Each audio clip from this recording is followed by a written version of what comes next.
Confidently controversial. Confidently controversial. Confidently controversial. Hi, Hello. and welcome to Confidently Controversial. Hello. Hi. I just decided not to use punctuation in the normal way that time. Okay. Okay, how are you? I'm okay. Who are you? Oh, I'm sorry. I was remiss in introducing myself. I'm Emily Paul, and you are? I'm Kim Tweed. Hi, nice to meet you. Nice to meet you as well. I mean, we've only been best friends for 25 years? I don't know. We're not doing math. That's a math thing. Yeah, let's not do that. You know. Yeah. How are you doing? Oh, it's chilly. I'm cold. I don't like it. And I'm never cold.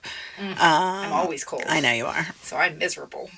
Yeah, but other than that, the dead of winter, it's a great time to be alive. Yeah, I agree. I hate it. It's very cold. And I'm a runner, and going out and running in this weather is the worst. I think I saw you running the other day. Oh, no. You think? I think, were you, well, it was like last weekend, I think, and I saw someone with tall pink socks running. Yeah, that would have been me. That was you? Yeah, okay. that was me. Where I didn't recognize you.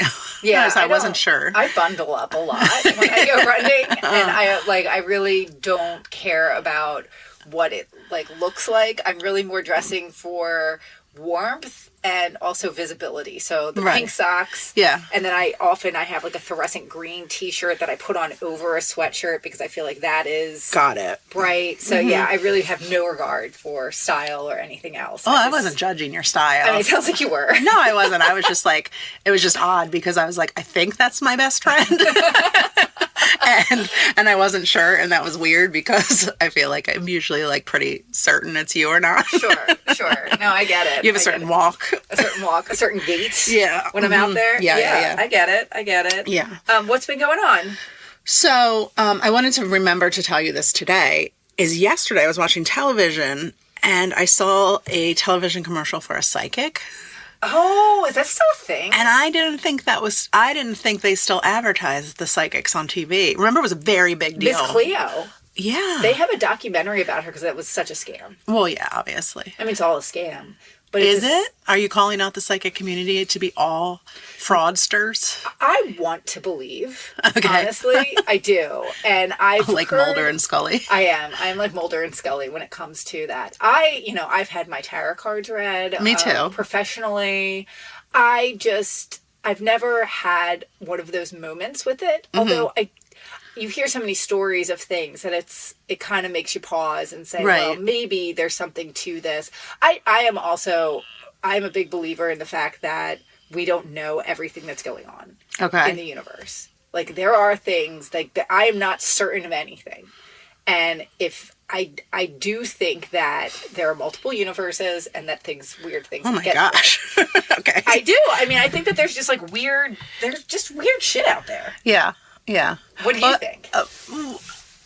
I mean, I don't know. I want to believe as well. Okay, we are the Mulder. But yeah, I just thought it was interesting because I feel like that was something that was so prevalent when we were younger, is that psychics were you could call psychic hotline. This was a full-on psychic hotline. We have people standing by ready to answer your deepest, darkest questions. You think that's going to come back? There was a great podcast series on Wondery that was about sex phone-in lines. Okay. From that same, because I feel like it was the same time period where you just had people calling in for all different kinds of things, and phone sex was a huge thing that really the internet took away that whole industry, because it used to be, it was call now to connect with local girls. Singles in your area. Right. Party lines open now. Well, do you think it took away, it took away paper porn too? I mean, sure, the internet disrupted a lot of different industries. But I'd also like to say that porn pretty much owns the internet. I'd like to say that it was more of a catalyst for, there's a lot. Porn was a big winner when it came to the internet, for sure. Right. Well, can I ask a question that's kind of related, because I think that sometimes these people live in the same world as psychics. What do you think about magicians? I love a magician. Okay. Love a magician. Uh-huh. Like the Magic with Humans, Justin Willman. Uh-huh. Love him so much. Yeah. I love his show. I saw David Copperfield recently in Oh, Las right. Vegas. And I mean, it's so silly. A lot of it's silly and it's so like showman-y. He was on that list for Epstein Island, David Copperfield. I don't doubt it. But I don't know what he did, and I don't want to be involved in any way of that. So he was probably I'm fine. sure. It's probably fine. He was probably just doing magic.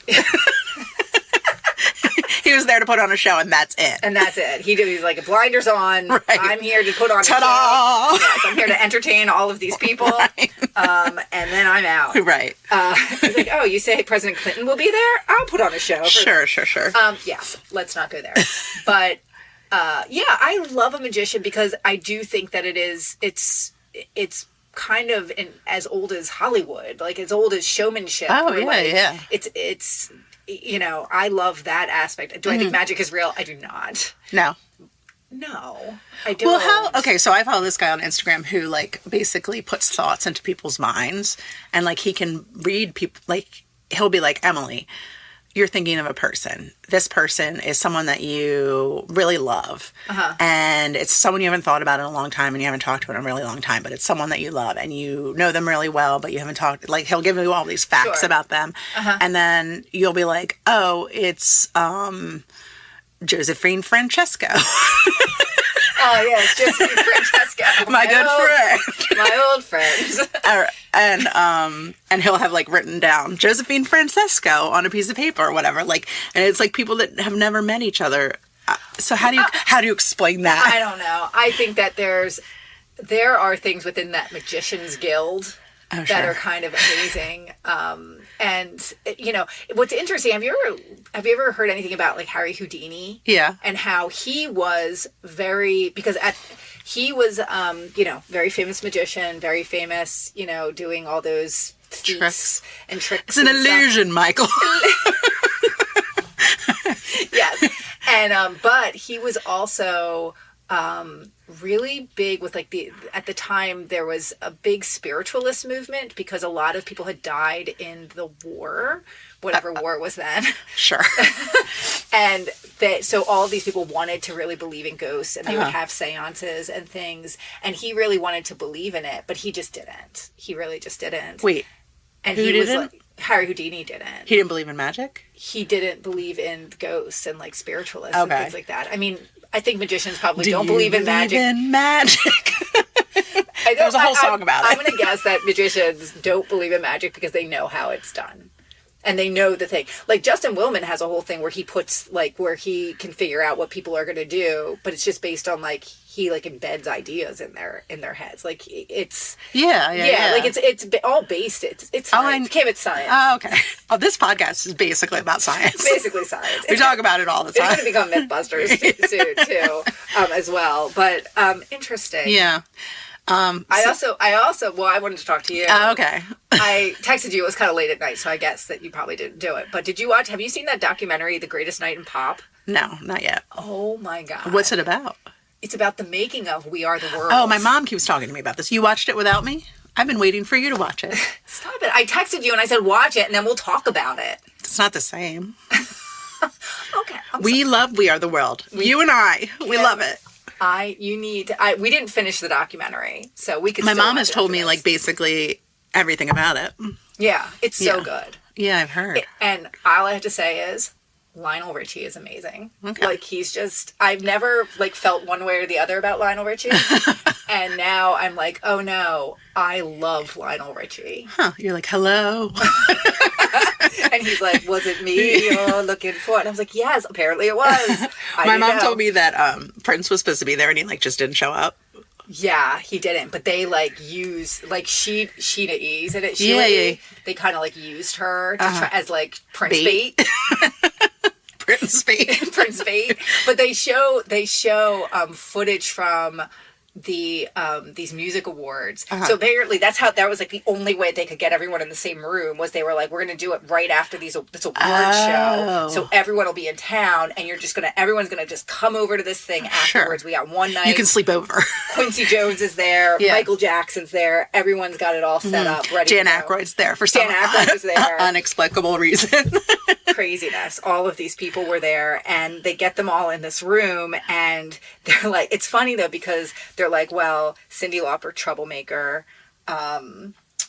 Ray Charles, troublemaker, but it's because they needed they were like, no, we knew we only had this amount of time. Right. We were shooting the music video while recording the song. Uh-huh. We needed and there was, you only have, these are like the biggest stars. Right. You only have them for like a very short period of time. Like they need to be focused. And you see it start breaking down. Oh, Stevie Wonder, he's a troublemaker too, apparently.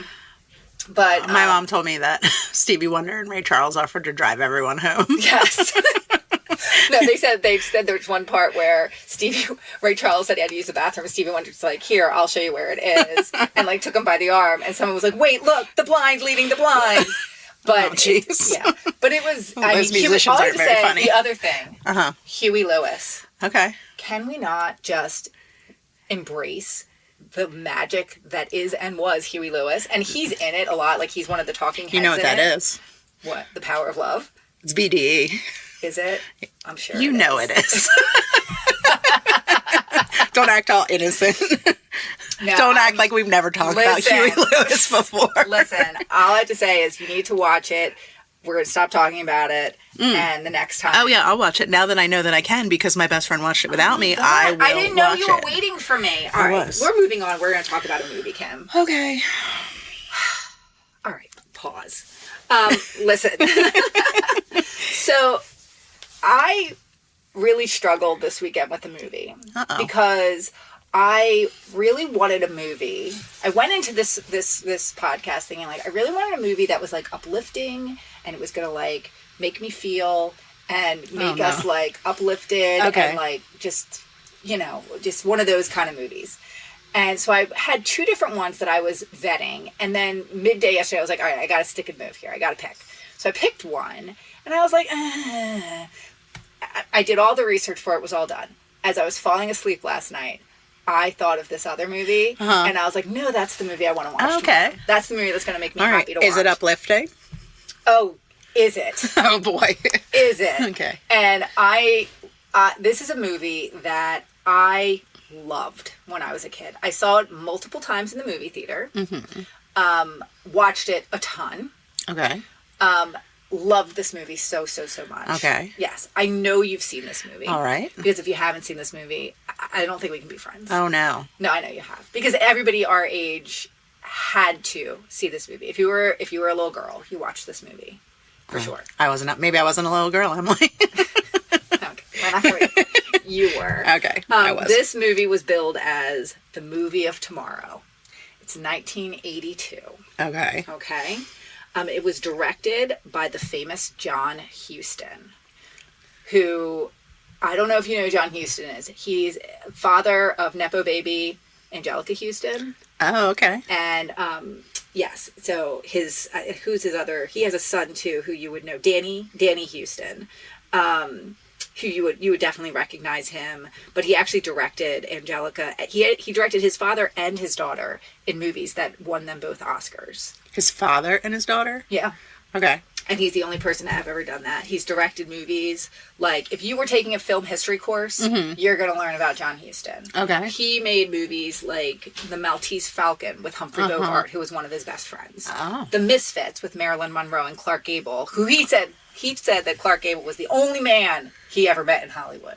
The only real man he ever met in Hollywood was Clark Gable. Chinatown with Jack Nicholson. Which you talk about all the time. I do talk about Chinatown. Chinatown's great. Never seen it. But this guy, I did a lot. I ended up doing a deep dive into this guy because I have to say, I know I learned about him in school, but I didn't realize just what an interesting kind of person he was. Okay.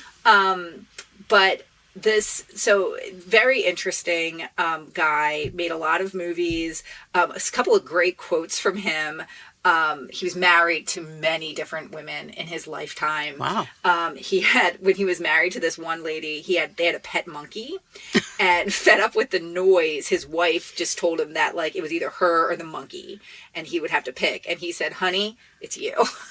Okay, you gotta go." Oh wait. Oh, he chose the monkey? He chose the monkey. Stop. Yeah, he did. Also, great story of him who was like, he was a Democrat, but because he's so like, renowned, he was invited to the Reagan White House to be honored amongst other people. And Nancy Reagan asked him if he didn't think that her husband had turned out to be an even better president than everyone had expected. And the story is that he kind of like, he was so charming and he was just like exuding, like being very sweet and charming. And he just goes, "Worse, my dear, far, far worse." Oh, shit. And then he was never invited back. I guess not. Yes. But so back to the movie. Okay. This movie is a musical. Okay. Do you know what this movie is? Well, when you said the movie of tomorrow... It is. Annie? It sure is. Okay. What are your feelings about this movie? I like this movie, despite myself. I have listened to this soundtrack on its own recently. Yep. Well, It's great. yeah. It's pretty great. It's pretty great. We had it on record, and I remember me and my sister like doing shows Right. to the soundtrack for this. It was really great. I love Carol Burnett in this movie. Yes. Like I love her. Oh my God. Everything Just about her. everything about her in this movie is wonderful. I love Tim Curry in this movie. There are some really phenomenal performances, and I think that it's underrated because I think that people see it as just like the schmaltz. Right. But Well, what's interesting as I was doing this, because to me, this is like one of the great musicals ever put to Sure. film. It's just this wonderful movie. I've not seen it in a Oh, very no. long time. I feel like this is the kind of movie that I'm always trying to get my children to watch, and they're just like, no. Like, we don't want to watch that with you. Sure. And in my recollection, it's just this amazing, amazing movie because I love it so much. But it actually didn't do very well. Really? Yeah, so it grossed nearly, eventually grossed like $57 million out of a budget of $35 million. It had like a very big budget, and it just like it wasn't number one in the box office when it Wow. came out. Really? It was like fifth in the box office, and that was kind of the story with it. Like, it cost all this money and it didn't make the money back right away. I know, which I was shocked by. I went to see it 3 times. Could that not have helped the box office a little bit? And it had very mixed reviews, even to this day. Really? It's at 49% on Rotten Tomatoes. And I wrote, which makes me mad. Yeah. Right. And its average rating is 5.4 out of 10. On Metacritic, the film has a weighted average score of 39 out of 100. What? I know, indicating generally unfavorable reviews. Roger Ebert. Come on, Roger. No.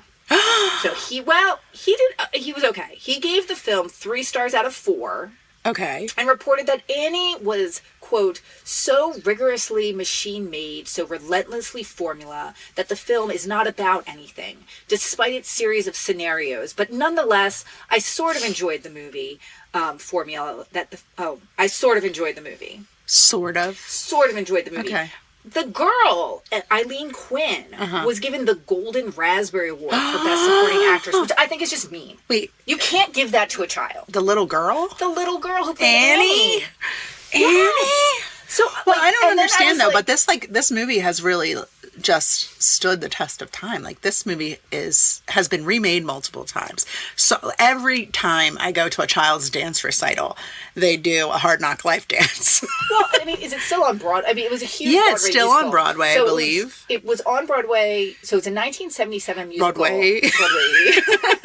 So it's a 1977 musical that written by Charles Strauss that was based on the comic strip. Little never Orphan liked. Annie. Yeah. Yeah. Because she had white eyes. Right. Yeah, did It's not weird. like that. Yeah, it was really weird. But it made me really pause looking at this. I'm like, was it bad? Was it bad? And because it was Well, I like guess we'll little find out girls- today. I guess we will find out today. As I was looking down the list of all the songs that are in this movie, I'm just so excited to watch it. I know. So yeah, I just couldn't even believe that it had gotten all these bad reviews. I mean, I feel like the orphan motif was definitely a big thing when we were kids. Yes, for sure. Like, I don't know if that was a like a conscious effort to try to get people to adopt kids, or if it was more just I don't know. an interesting trope. I guess so. But there was a lot of orphan kids. Oh, rags to riches. Webster. The different strokes kids. Oh, yeah. Rags to riches. Punky Brewster. Punky Brewster. Yeah. They were that was like all primetime TV kids were all adopted. Right. That's crazy. Yeah, like we all knew everything there was to know about adoption. And I don't know that if I asked my nieces and nephews now what adoption was, if they would know what that is. Yeah. Do you think they would know? Like your kids would probably know, they're a little older. Maybe. But I also wonder because it was a big thing, like, oh, you're adopted. Like it was I never looked down on people for being adopted. I don't think I knew anybody that was adopted. Yes, you did. Okay. What are you trying to tell me? Are you adopted? No, I'm not. I don't know Webster. You don't know Webster. Okay. But I know other people? yes, you do. One of your good friends. Oh, I remember, yeah. Sorry. Don't apologize to me. Well, luckily we're not friends anymore. No, but she recently had a birthday. Oh, right. Okay, I know. Yes. So, but yeah, I feel like, to me, it was fascinating. Also, if you think of like Cabbage Patch Kids. They were adopted. They were all adopted. It was a big thing. But I also feel like there was also being a test tube baby was a big put down. Yeah. Back then. Oh, and yeah. I don't think that was that technology was as prevalent as it is No. now. Mm-mm. So probably people had to adopt more often. Yeah, I mean, they didn't work out the fertility stuff until much later. Oh, yeah. And I think that idea of being able to, what do they call it? Artificial insemination. Gross. It was a weird name to call it too. Yeah.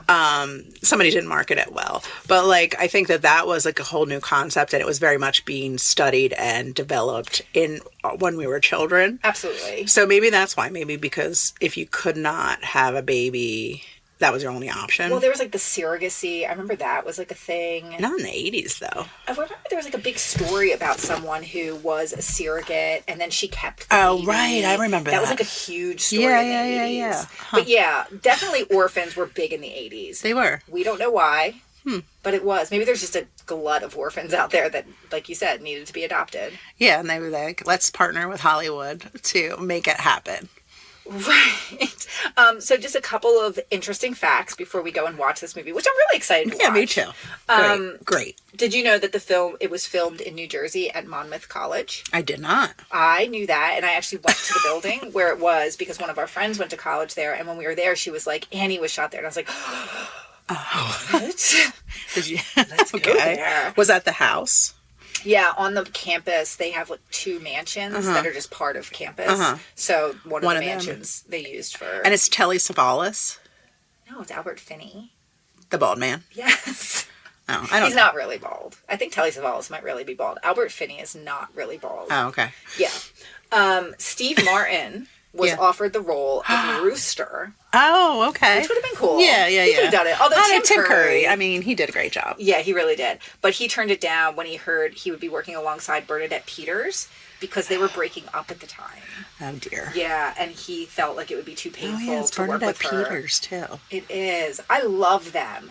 And apparently that whole scene, that Easy Street thing, was this huge production. They built this huge set. They put together this whole thing. But then once they saw it, once it was done, they were just like, yeah, no. And they ended up going back to the original. Another thing interesting, and I'm so interested to see that scene because apparently after they shot this movie, Carol Burnett had some sort of plastic surgery done on her chin. She talks about this in an interview with Terry Gross. So she told Terry Gross that after filming, she had plastic surgery on her chin, and it significantly changed change the appearance of her lower face. Uh-huh. But then after the movie, she was called back in reshoot for part of Easy Street, and she joked that Miss Hannigan went into the closet in her office and emerged 2 months later with a different chin. Oh, interesting. So yeah, we're gonna have to keep an eye out in that part as well. Carol Burnett always reminded me of my mom's sister, my Aunt Lynn. Oh, is Aunt Lynn the one that I really want to see pictures of who dressed really great? No, that's Aunt Helen. Oh, okay. No. Because I love Miss Hannigan's style in this. She's super great. Yeah, but my Aunt Lynn, she really reminds me of Carol Burnett a lot. Okay. Fun. So, yeah, sure. Well, I'm excited to watch this. All right, are we ready to watch? Let's go watch this thing. Boot boot. Controversial.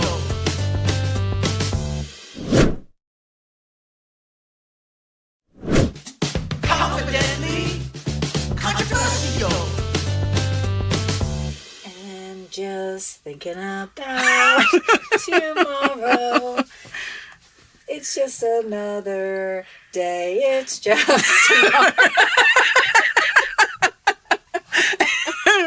Isn't that the word? Yeah, it's just tomorrow. It's just tomorrow. Oh my God, Kim, what did you think? It's good. I liked it. I liked it too. I mean, it's ridiculous and it makes absolutely no sense as a movie. No, and I feel like that's kind of what Ebert was just like, well, just like what is even the point of this movie? Like, what's it trying to say? Right. It's like, it's not trying to say anything, okay? No, but at the same time, it's nice. just like fantastical, but like silly and just like, it doesn't make any sense. It makes no sense. It's just like, this, it's like, listen, this is the story, right. Okay? Yeah. Like, this is what it is. And you have to kind of just like, Ebert, listen, Ebert. You just need to kind of like succumb to the story and let yourself succumb. And just let yourself believe. Let the Annie fangs just go right into your neck and just succumb to it. Is that what you think of with the word succumb, vampires? Don't you? No. Oh, Whenever someone says succumb, you're just like, vampires. You lift your neck out, you're just like, okay. I succumb. That's really weird.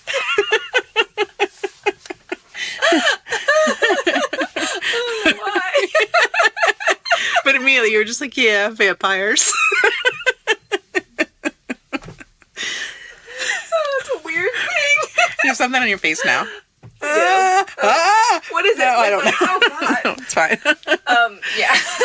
Annie, I mean, okay, first of all, what dicks to give that little girl the Razzie. Yeah, I mean, that was the part we kept talking about the most, is the fact that this poor child, Who's great. who's singing her goddamn heart out, And tap dancing, just amazing. She's amazing. And she's just the cutest little kid. And somebody was just like, you suck and you need to know. I know, and that poor girl was probably, like, she knew she got a Razzie.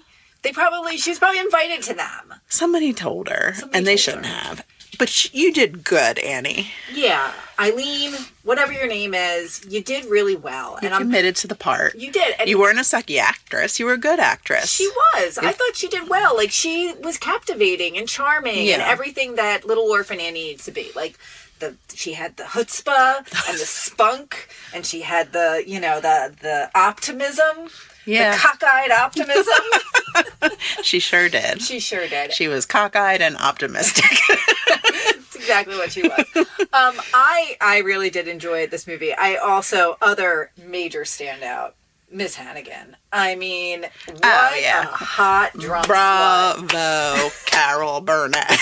So good. Good. I mean, just, top of her game. And close to 50, did we figure out? That. She was like 49, 48. I think, that's how math works? I don't know. Yeah, it is. Because she was born in 1933. Right, and this was made in 1981 was when they filmed it. It came out in 1982. So she's like 90 years old. She's an old lady now, but she's still alive. I know. As we discussed before, because, in that Mother God thing. Right. She was one of their cult people. Yeah, she was on the Divine Council. That's right. She's not dead, guys. She's not, but I would put her on the Divine Council. She's on my Divine Council. Yeah, absolutely. But it just looks like, and I also, Another thing watching this, I mean, other than the fact that so many memories watching this, so many ways this movie I feel connected to my childhood in the little shows we would do, like hanging out with the neighborhood kids and everybody playing all the different parts and everything. Like, just, I had the doll. I had to Google the doll I had when I was a kid of Annie. I mean, I just loved it so much. But I also just really like the aesthetic of this movie. It looks good. Like, it's a well-made... I mean, John Huston's good. He made a good movie. Set in the 80s. Oh, my God, guys. Guys, listen. Nicely set in the 80s. So this movie, I mean, from the very start of this movie, it's pretty clear that it looks like you're watching, I don't even know what it looks like. It looks like I made the comment, it looks like you're in Main Street in Disney World. It's just that kind of a thing. And what is on me? I don't know. That was what was on your face. This was like a squishy thing. Oh, no! All right, don't touch it. Okay, I'm probably going to die, guys. Yeah. Okay, great. But tell the people the story. It was, okay, sorry, I just have to tell you. It was like a squishy, and it busted open, and there's like smush on me now. Great, okay. Anyway, so we're watching this movie, and it's like they show her outside, and everybody's dressed like a newsie, and it's like downtown Disney, not downtown Disney, it's like, Main Street Disney World. It's definitely old-fashioned, right? It's like mom and pop general store. It's, that kind of a thing. Kim makes the comment, honestly, like a serious comment as we're watching it. And she goes, is this meant to be set in the 80s? And I was like, what? I wasn't thinking about it. Really I was just weren't. looking at those suspenders and I was like, they're not really dressed like the 80s. But I do love the aesthetic of this movie, the colors of it, the look of it. Like, brown. It's very drab. You think so? But I feel like it has like the nice pop, like with her red hair, and she wears like a lot of blues. But and I also feel pinks. like, there is a juxtaposition of like her life. Oh yeah, is very drab and brown. It is drab. It is dirty. And then, like her nightgown couldn't be dirtier in the beginning. Oh yeah, it's disgusting. Yeah, it's like dipped in poop. Yeah, yeah. Well, the way they have to clean the toilets, I guess maybe it is poop. But yeah. So, and then when she's at Daddy Warbucks' house, yeah, that's right. she it's very colorful. Yeah, I love the first song. It's a Hard Knock Life. That whole thing is great. We did recognize a couple of the orphans. Mm-hmm. So one was the woman who played the main girl in Can't Buy Me Love. Yes. She's featured in there. The woman who played Natty Gann, who is now married to Patton Oswalt, is in there. Like, they're great, those orphans. Good job, orphans. Good job, orphans. You guys are singing and dancing and doing all the great stuff. It's pretty awesome. I liked so much of this movie, and I could see why people would be like, some cynical person would be like, I hate this movie. Yeah, well, because, so there's an orphanage, lots of kids live there, we know that. But then, the way that they get Annie, Daddy Warbucks, who's like a big business guy.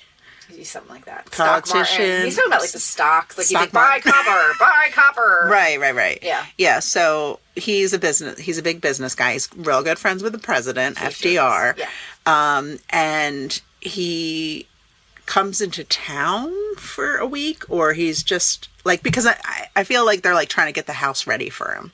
She's like, did you heat the pool? Did you do this? Well, I think he's coming back, is what I got. From like that, somewhere. Yeah, that he mostly is there, but he had like gone somewhere and he was coming back. And then, but one of the things that he anticipates upon his arrival, or no, he doesn't anticipate. He forgets. That it's supposed to happen, but it's happened before, is that they get a kid. I didn't take it that it's ever happened before. Yeah, because they said that they normally get a boy. No, he didn't. He said all orphans are boys. No, I know, but he said I thought we were going to get a boy. I thought they normally had a boy. No. Which is why I was getting weird vibes from this movie. He's like, go get me a kid. No, I think you misheard that. I think it's just that this was like a thing that they had decided to do. I think part of it is because, his assistant lady Grace. She's, I think she's hankering for motherhood. She's in love with the guy. She's, right. She's unrequited love. She's trying to bring a delicate touch to him, I guess, but she's kind of like, well, I think she wants it to happen, but then is like, okay, but this will be good for your image. So let's do this thing. Okay. So they get a kid. So it's not, I did not take it as it's something that's ever happened before. I took it as like they needed to do like a PR stunt for his image, and because he has so much money while there's so much poverty, so it was like, oh, well, I'm going to take in an orphan for a week. Oh, I thought this was something he did like annually or something. I don't know. That would be weird. Yeah, and like what happened to those other kids? Where'd they go? All those boys. Right. It's totally misunderstood. You totally misunderstood that one. All right, well, that's good. That helps a little bit. Yeah. Yeah, so then they just pick up this kid and bring her home. Yes. No paperwork is signed. Nothing. Miss Hannigan's just like, yeah, you can go there for the week. But she's not real happy about it. No, she doesn't like Annie. But No. like in particular, she doesn't like Annie. Right. But she doesn't really like any of the orphans. Yeah, she doesn't like any of them. And I think, too, it's interesting in the beginning when that one little girl, Molly, is crying. Like the worst cry ever. Yeah, but Annie kind of, like, soothes her and calms her down, basically, by telling her because she has brown hair, she's going to get adopted. I don't know if that's what you were saying either. Did we watch the same movie? Yes, she did. She was fully just kind of like... Nobody wants me because I have red hair? She doesn't say that in so many words, but I think it's implied. I think you were reading some weird shit into this movie. You don't think so? No. Okay, maybe I'm just extra defensive of redheads. Maybe. I did not take it as that. I took it as, like... Annie's got this... Well, first of all, she keeps escaping from the orphanage. She's got no plan. Nowhere to go. And all the other girls are sick of her shit. They are. They're just like, you're going to get us in trouble. Please stop doing this. And Annie's like, fuck you. I'm going. Right. I'm going with Mr. Bundles. And she gets that dirty dog. Oh, gross. Ugh. Sandy, get out of here. I can smell that dog through the movie. Right. Yeah, that dog is disgusting. It is disgusting. Do they even make dogs like that anymore? I don't know who would want one like that. I haven't seen one of those dogs in a long time. What is that? Like what's a shaggy dog? What's the breed? Shaggy dog. That's the breed. It's a shaggy dog, Kim. Excuse me. I'd like one shaggy dog, please. Make it look like it smells real bad. Extra dirty. Right. Yeah, it's pretty gross. I think the other thing that both of us were picking up on throughout this was so in the movie, but my understanding is it's not in the play, there is a character named Punjab. Correct. And the Asp. So yes. So Punjab sounds like a terrible name, but he is like the bodyguard. They're both Daddy Warbucks' bodyguards. When you say Daddy Warbucks, you say it in a weird way. You make a face. I don't like saying Daddy. I'm sorry. You just call him Mr. Warbucks, okay? That's what he's called throughout most of the movie. Oliver. Fine. Okay. Don't say Daddy Warbucks again because you can't handle it. Okay. So, Punjab and the Asp. So, Punjab is played by a person who... he looks African American. Yeah, but I read his bio and he was born in Spain. Okay. Yeah. But he was famously in the 7-Up commercials when we were younger.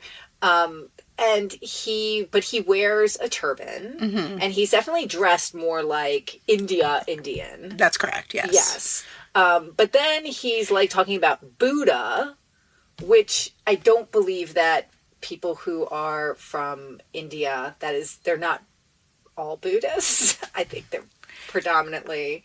I don't know. What did you point at? I just saw one of your children jump up in front of the window.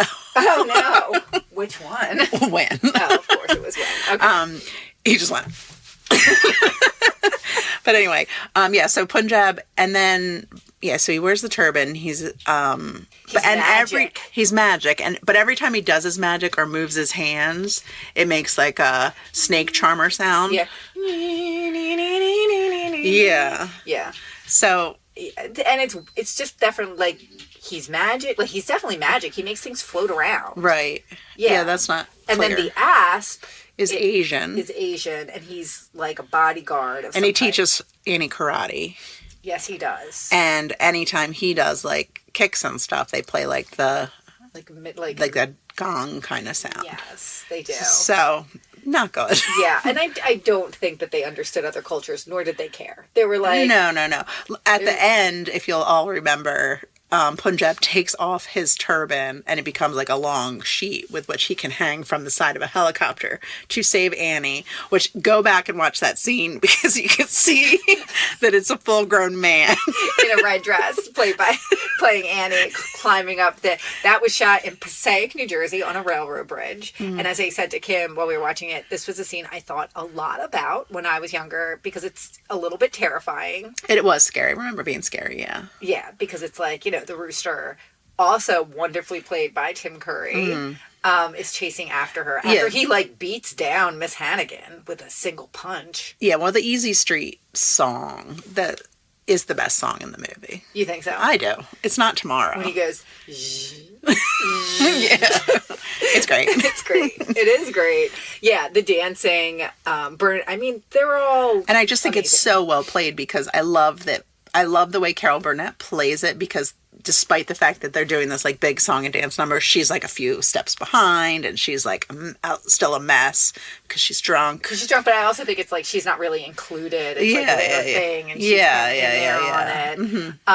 Mm-hmm. That whole scene is really good. There's a lot of songs I forgot about. That whole one where Oliver Warbucks goes over to the orphanage to officially adopt Annie. Yes. That song's really good too. Yeah. Carol Burnett, she was awesome in this. I also forgot Leapin' Lizards. I don't Leapin' Lizards. They overuse it. You think they do? Well, they have to because when Daddy Warbucks says it. Kim, we talked about this. I forgot. Okay. When he says it, when the bald man says it, right. At the end, you have to be like, oh, ha, ha, ha. Oh, ha, ha, ha. Right. Yeah, I think, that whole thing with her being a drunk and the bathtub gin, it's pretty funny. I don't remember, I kind of remember as a kid, my mom explaining to me that she was drinking, like, booze. Right. But I don't see how anyone would know that. Just watch, like, they don't explicitly say she's making bathtub gin. They might in a song, but you really have to know a little bit about the Depression era to know. But I think it's clear that she's drinking throughout the movie. Yeah, it's pretty clear she's drunk, but she's like drinking the water. It's like it's implied that everything that's like liquid in her house is just a place where she's hiding gin. Right. Yeah. Right. Which why gin? Out of all the booze you can make. Because she had some extra elderberries laying around. Some extra elderberries laying around. Yeah, the other thing that I think was funny about this movie, so in the middle of this movie, there's the whole song, Let's Go to the Movies, because Annie, she's an orphan, she's never been to the movies That's before. correct. So they take her to the movie theater, and it's just like no other movie theater I've ever been to. It's a full Well, it's Radio City Music Hall. Right. Oh, yeah, I guess it is Radio. Yeah. I didn't realize that. Yeah, that's where they take her. And that's why the Rockettes are there. Yeah. That makes a lot of sense now. Okay. Oh, okay. Okay. I get it now. But I feel like I hate when movies do the thing of showing another movie during the movie. Yeah, Just like watch they're something expecting you to else. watch it. Right, like they showed a lot of that movie. Yeah, what was that movie? You were real mad about that, too, because we were expected to watch a big chunk of the other movie. I don't know. I don't like that, though. Yeah. Like, I feel like it's lazy. You don't have to... John Huston... Well... Great director, but that was why. Why did you have to show I feel like, much of that movie? Like, we don't need to know what the plot of Camille is. And also, this movie was too long anyway. It was 2 hours long. Yeah. And that's too long. That's too long. They could have taken out a couple songs. They could have. I mean, I feel like the Let's Go to the Movies is kind of fun. I like that, but they don't have to show the whole movie of Camille. Right. And I think that Let's Go to the Movie song serves as the turning point as to when Father Warbucks God, I hate you. has determined that he likes Annie and wants Annie to stay, like, because he's like he's a real human being with her, like he'll go to the movies. Yeah, I do think that the whole character arc of him kind of, like falling in love with Annie I think that that's nice. Like, I think, you know, he definitely is kind of open to it. He's like, all right, you're here. I'll hang out with you. Sure. And then he's like, yeah, but he does like Grace. And Yeah.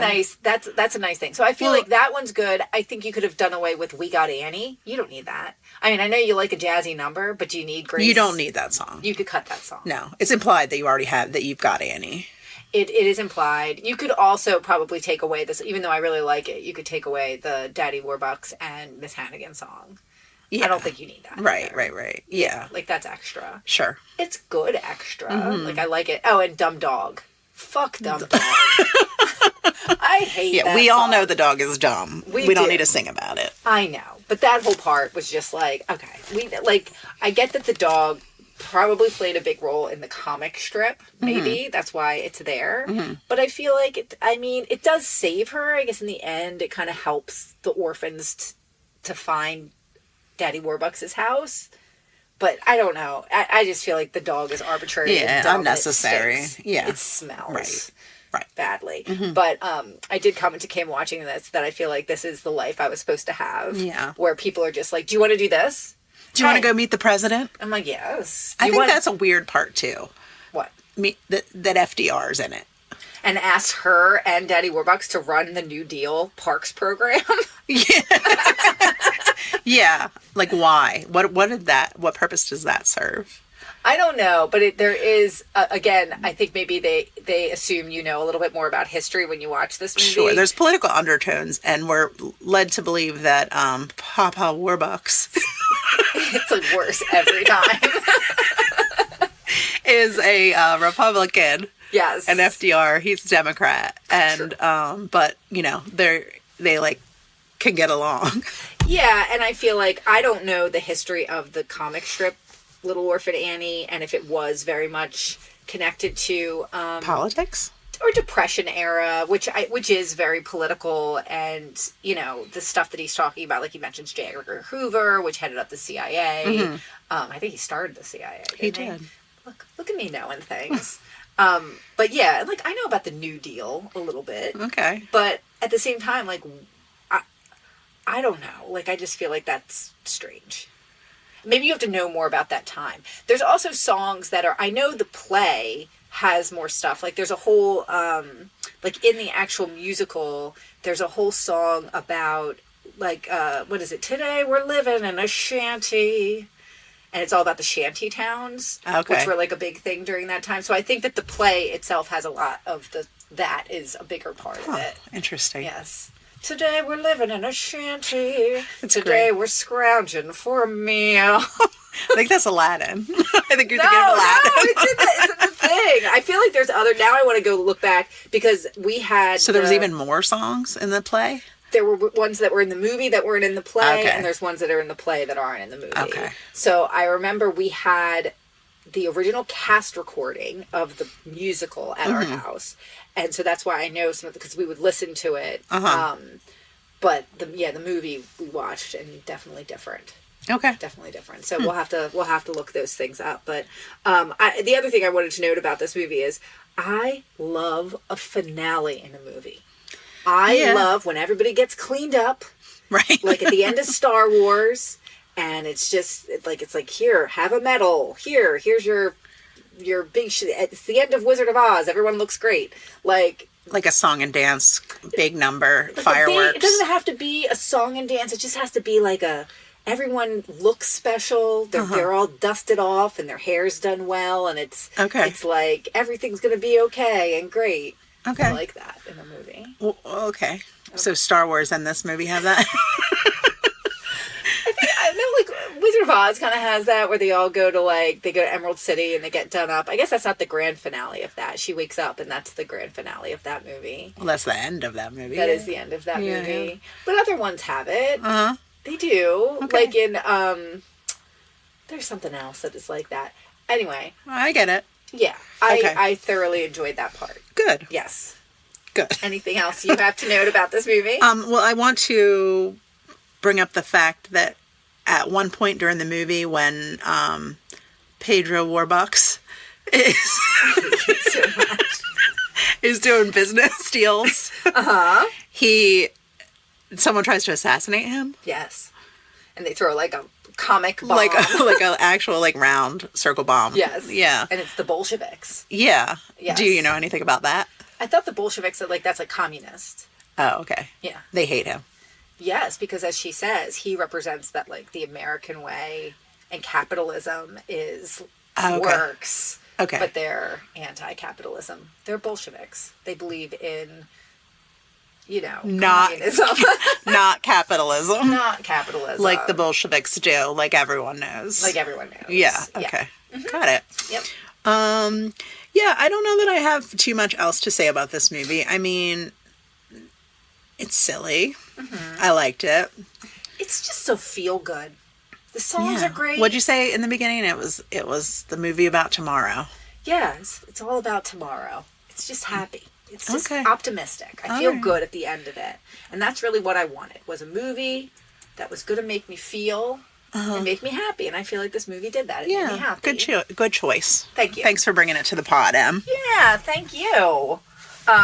So, with nothing else to say about this gem of a movie, I guess it's time for Spada time. Spada time. Ever since you did that on the podcast a couple weeks ago, every time I go to post the Spader, I think of you rapping out, Spader time. I'll record it for you so you can I would like it. Spada time. Spada time. You do the weird dance that I do. Yeah. I'm like doing like the Roger Rabbit or something while I do I like it. Yeah, it's really good. So, I think it's the Cabbage Patch. Is that the Cabbage Patch? I never I really don't know. knew. I never knew either. I don't either. I know. Still don't. I don't either. It's too late. It's too late now. It's too late for me now. I can't really dance. I'll hurt my neck. I know what the Kid and Play looks like, Oh, I know that one too. but that's about it. I know that one. Only because Kid and Play were doing it at the time, so. Right. I was just listening to... Oh, do you know that Bill Maher is really good friends with Kid from Kid and Play? Oh, no, I didn't know He's one that. of his good friends. He brings him up every once in a while on his podcast. And does he refer to him as Kid? No, but then he'll be like... You know. He'll say the guy's name and be like, like from Kid and Play. Oh. Kid from Kid and Play. Okay. Yeah. Anyway, so the Spader time for this. We are going to start with Tim Curry. Great. We have to. Sure. And you're going to have fun looking up a picture of him to put in there. So for Tim Curry, he was in a movie called The Rocky Horror Picture Show. He sure was. Yeah, he was.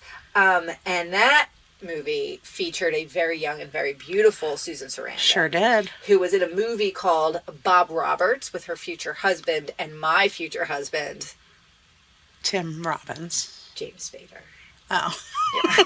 Like her husband was that guy, Tim Robbins, but my future husband is... Oh, I get it. Okay, I'm sorry. Good job. I didn't really... I'm sorry. It's me. I'm the dumb one.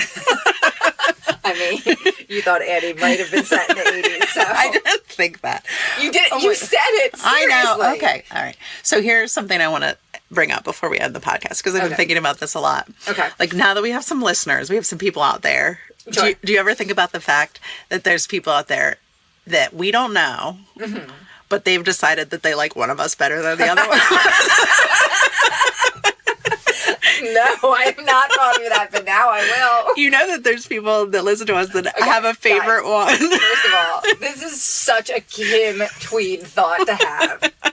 This is classic Kim Tweed.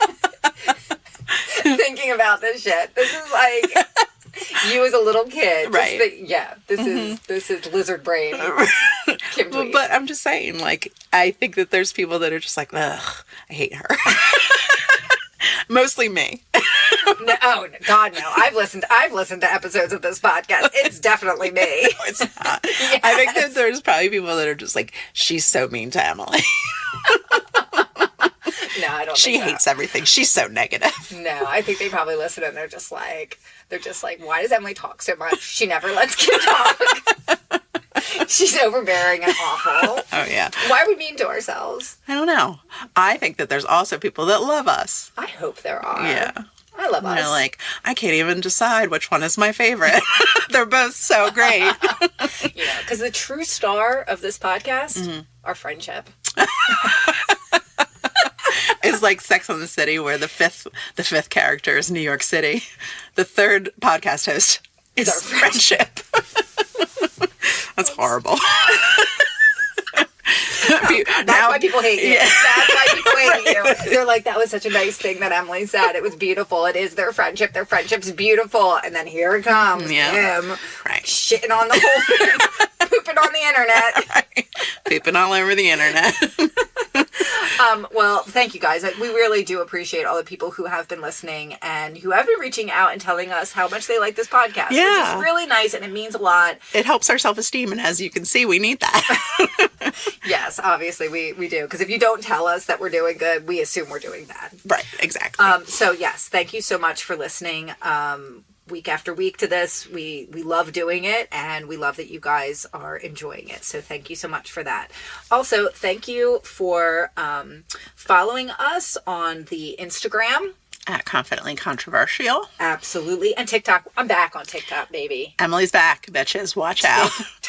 Tip, top, I am in it again. So top that.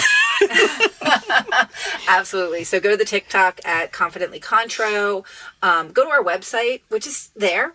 It's a way to find us. Yeah, sure. You know, at a certain point, I do want to get, like, that's I know we goals. will. I know. 2024 goals is that we will have some merch. Yeah, for we people. will. Soon.